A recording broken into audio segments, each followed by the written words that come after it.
Welcome to the channel Dentowesome. Today's topic is zinc phosphate cement.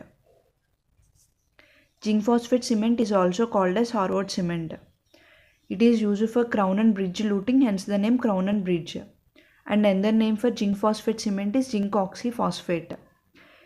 It is one of the oldest looting cement and hence it serves as a standard with which newer cements can be compared. Either advantages or disadvantages of newer cements can be compared with the zinc phosphate cement. ADA specification number for zinc phosphate cement is 96. And the available forms. It is available in two types, powder and liquid system and capsules of pre-proportioned powder and liquid. Here comes the composition. Powder and liquid. Powder shows zinc oxide, it's of 75% and it is the main ingredient. Magnesium oxide is of 13% and it is used for the sintering. Sintering is a process by which solid materials are converted into a fine porous particles with the use of temperature. In this sintering temperature is above the 1000 degrees centigrade. After mixing the powder particles, we are heating it up to 1400 degrees centigrade and hence the powder particles are heated. Then the cake-like structure is formed and is allowed to cool quickly. This process helps in the formation of cracks in the material and helps in the formation of fine powder. This process is called fritting. Then liquid. In liquid we will see the phosphoric acid and it is up to 40 to 60%. It reacts with the zinc oxide.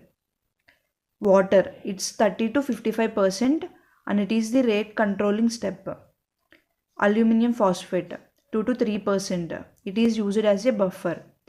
In sometimes we will see zinc phosphate and it is up to 10%. Here are the available forms of zinc phosphate cement. In previous slide we have seen that zinc phosphate cement is also called as Harvard cement. Here is the picture of it. Applications.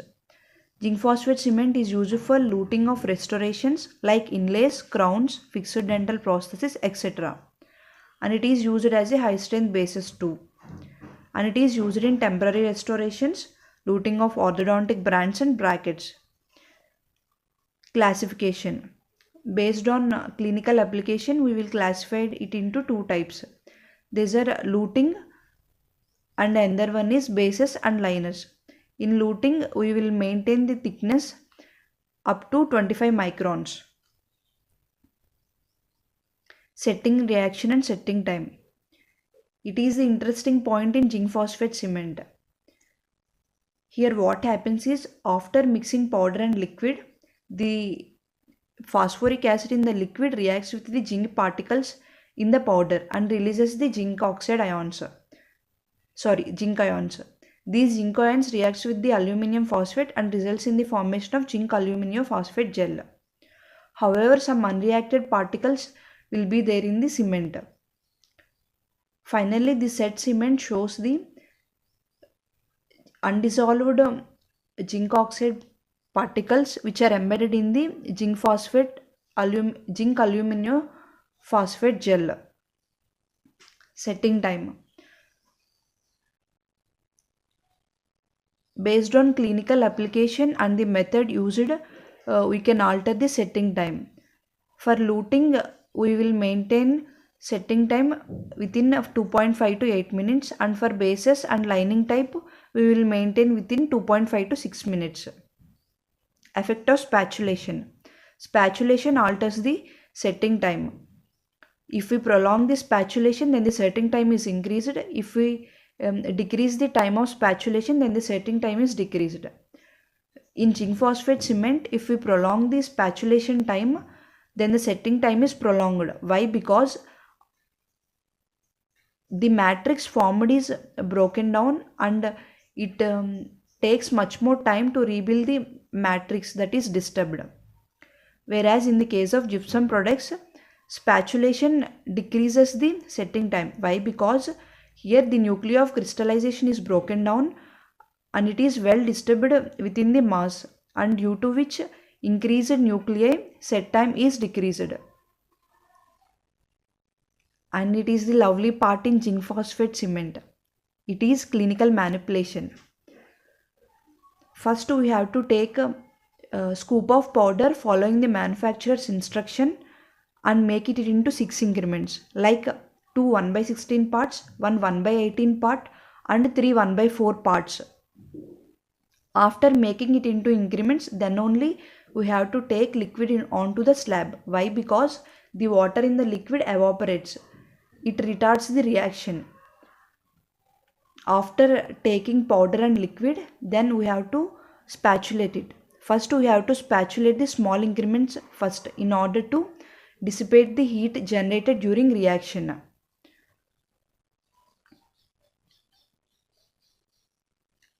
We have to spatulate every increment 15 seconds before adding another increment.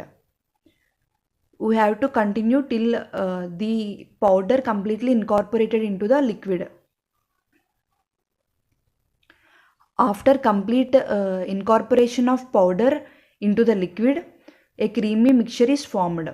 It is drawn across the glass slab, and using the flat blade, we will lift the blade against the glass slab. If the string formed is within 12 mm to 19 mm, then it is enough for the cementing a prosthesis. If the string formed is more than 19 mm, then it is not used for cementing a prosthesis. We have to make another mixture. After complete cementation is done, we have to insert it into the cavity by applying a pressure. Then only it will set. Then methods to control working time. In order to work for fixed dental processes, we have to cement the multiple crowns. For that we need much more working time. So we can alter the working time by using 4 methods. In first method, we will use powder and liquid ratio is reduced, but decreasing the powder and liquid ratio alters the initial pH of the cement. It alters the mechanical properties, so it is not the preferred one. In second method, what we do is smaller portions of the powder should be mixed for first few increments. First, small increments of powder dissolve in the liquid, which reduces the acidity of liquid. These retards the reaction and also alters the mechanical properties. So it is not the preferred method. Meanwhile, the heat generated from mixing the smaller portions of the powder will be dissipated sufficiently during spatulation. Otherwise, if we spatulate larger portions of the powder initially, the quantity of heat generated cannot be dissipated fast enough to prevent it from accelerating the reaction. So first we have to mix the small increments first. Later on we have to mix the large increments. Why? Because heat generated cannot be dissipated enough to accelerate the rate of reaction in mixing the large increments initially. And the third one, if we prolong the spatulation of last increment, it will effectively breaks down the matrix that is formed. That means it takes much more time to reconstitute the broken matrix. So the setting time is increased in this case, but it is not a preferred one. Finally, cool glass slab method. It is the preferred and more acceptable method. Why? Because it cannot alter the mechanical properties. However, the temperature of the slab should be above the dew point. Otherwise, if the temperature below the dew point, the water condenses and dilutes the liquid. It compromises the compressive and tensile strength of the zinc phosphate cement. Here comes the properties. Compressive strength. Compressive strength of zinc phosphate cement is 104 megapascal. However, strength increases maximum up to 70% within 30 minutes after the mix. Later on, the strength increases with the time, but it reaches maximum strength within 24 hours only. Later on, we will not observe comparable increase in strength. Factors affecting strength: powder and liquid ratio. If we incorporated more powder into the liquid, then the strength is more. Water content of liquid. Both increase or losing the water reduces the strength. Tensile strength. Tensile strength of zinc phosphate cement is 5.5 megapascal and it is weak when compared to the other cements. Modulus of elasticity 13.7 gigapascal. It is comparatively high when compared to the other cements. Solubility.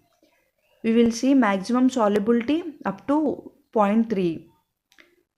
We can alter the solubility by these three methods. Powder and liquid ratio. If we incorporate more powder into the liquid, then the solubility is decreased. Water content of liquid. If we decrease the water content in the liquid, then the solubility is prevented. If we increase water content, it increases the solubility. Effect of moisture contamination. Premature contact of the incompletely set cement with water results in dissolution and leaching of surface. Varnish application over the exposed cement margin is beneficial. We have to apply varnish after placement of these zinc phosphate cement in order to prevent leaching out of the contents in the cement. Maximum amount of powder should be incorporated in the liquid to ensure minimum solubility and maximum strength. We seen in it previous slide. Film thickness. Smaller the particle size, less is the film thickness. Thickness is much lesser than the particle size because during mixing the particles are crushed and dissolved, and also in seating we will apply pressure in order to seat properly. It is the main reason behind the why thickness of the is much smaller than the particle size. Thermal properties: good thermal insulator and effective in reducing galvanic effects. Adhesion property: zinc phosphate cement only shows mechanical bonding and there is no chemical interlocking. Here comes the biological properties. pH of the cement. Zinc phosphate cement main drawback is its pH. It is more acidic in initial set, but the pH increases up to 5.5. However, the 5.5 pH is also the causes pulpal irritation. The pulpal response is moderate and pulp production should be done with the zinc oxide usinol or other materials. Advantages: long track record with proven reliability, and it shows good compressive strength when compared to the other cements. Disadvantages: there is no chemical adhesion, hence it is not indicated in the poor retentive forms. No anti-karyogenic property. The main drawback is due to pulpal irritation and it shows poor aesthetics and it cannot be used as a veneer and crown. Reference books are from Phillips and Manepalli.